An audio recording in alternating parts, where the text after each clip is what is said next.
Hey, today I want to share with you something that I've learned on my journey, which has been very helpful.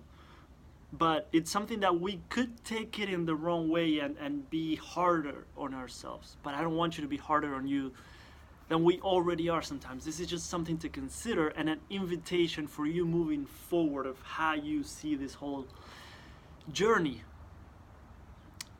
And the idea that I want to share with you is that loving ourselves only when we feel bad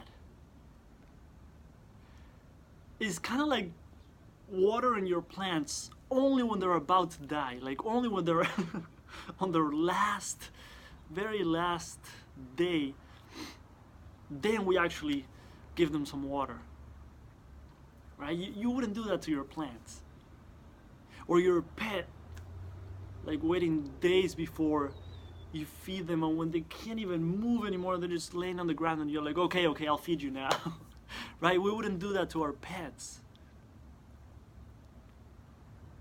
But that's kind of the way that sometimes we approach self-love, right? So loving ourselves only when we feel bad would be kind of similar to the same thing with if you have kids and going on days without feeding them. And when you get to a few days in, 4 days, 5 days, and they're crying and they can't even move anymore, that's when like, okay, I'll feed you, stop crying, right? It's kind of a similar approach that we sometimes take to self-love. We only tend to love ourselves when we feel bad, when we're depressed, which sometimes it's even harder, but we realize it's when we need it the most sometimes. And that's when we do it. But what if you can love yourself when you're sad and when you're happy? What if you could love yourself when you're depressed and when you have joy in your life?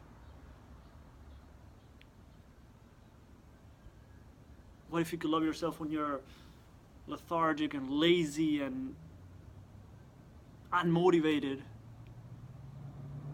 and you could also love yourself when you're energetic, enthusiastic? What if this can just be a gentle reminder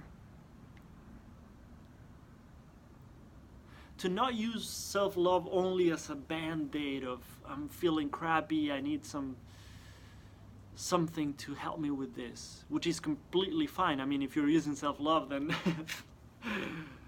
is there a more beautiful thing to use at that time? I don't know. But what if you can also do it when you're feeling amazing, when you're happy, when you're joyful? You might notice that there's a different effect from both, right?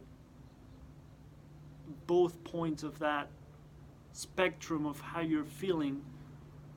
You might see that the effect of self-love, it's a little different on different stages, different emotions that you're going through. But I believe self-love is a gift that we don't only need to give it to ourselves when we are feeling bad. I believe it's a gift that we can give ourselves whenever we remember to do it, right? You don't need to stress out about, I'm gonna forget to do it when. That's okay. This is simply a reminder for you to consider the idea, see what you think about it, how you feel, if it resonates, and just consider that idea of giving yourself that love that you've always wanted and that you've been waiting for, no matter how you feel. So I just invite you to consider that idea. Have an amazing day.